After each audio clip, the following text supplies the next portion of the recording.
It's almost a full moon here in December of 2024.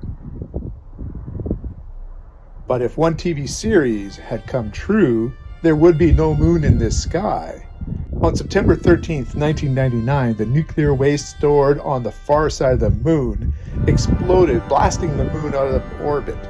In fact, taking it out of our solar system.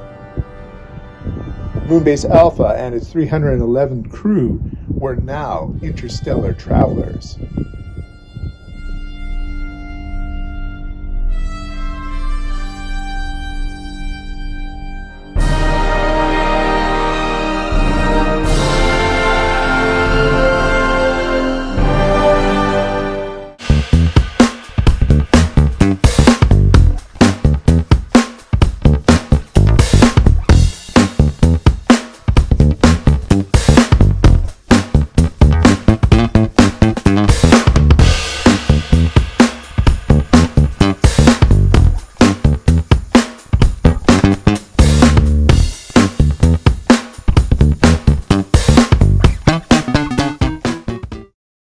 Welcome to Vintage SF.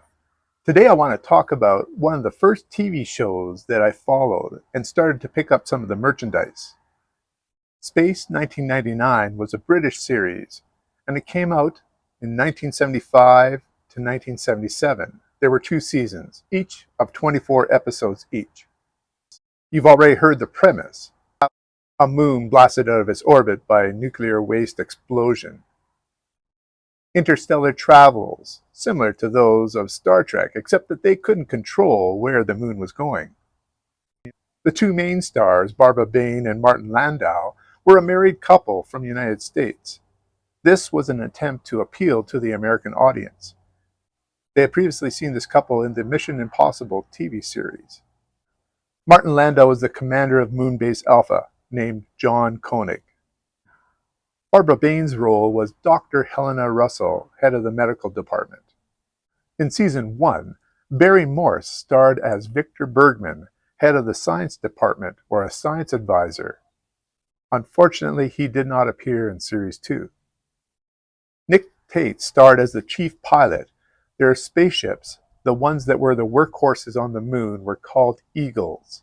There were a number of supporting casts as well, and one more main star that appeared in season 2, an alien.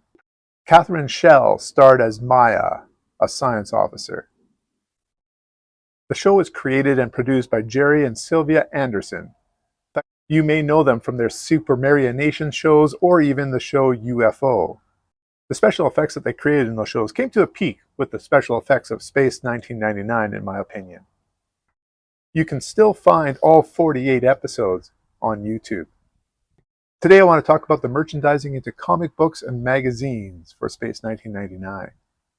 I was 12 years old when this show first came out, and I collected the novelizations, comic books, and magazines. As well, I built some models. Today I want to look at the comic book and magazines. Perhaps what might be most important to you, the viewer, are the 2 sources that I gathered this information from. Space 1970 is a website celebrating the science fiction films and television of the polyester decade. And the Catacombs has a comprehensive guide to Space 1999. Links for these 2 websites will be in the description for this video. So let's first talk about the full-color comics. These are just regular-sized comic books that appeared from Charlton Comics. There were 7 issues. The first couple featured art from Joe Staton, but the next ones featured art from a young John Byrne, who would go on to fame with Marvel Comics. His early artwork here is a highlight of this series. And for the 7th issue, the art was by Pat Boyett. The comic books ran from 1975 to 1976 and were bi-monthly. They were full color. I remember marveling at John Byrne's artwork. I felt like he really got the visuals, and he also wrote one of the comic books. But there was another issue of comics that I found even better than this comic book run. That was the magazine editions, black and white comics on the inside by Gray Morrow. There were 8 issues of the magazine running from 1975 to 1976. They started out bi-monthly but finished off monthly. Morrow's cover art and the interior black and white work were amazing. I think he best captured the series. So let's take a look at the cover art for the comic books and magazines.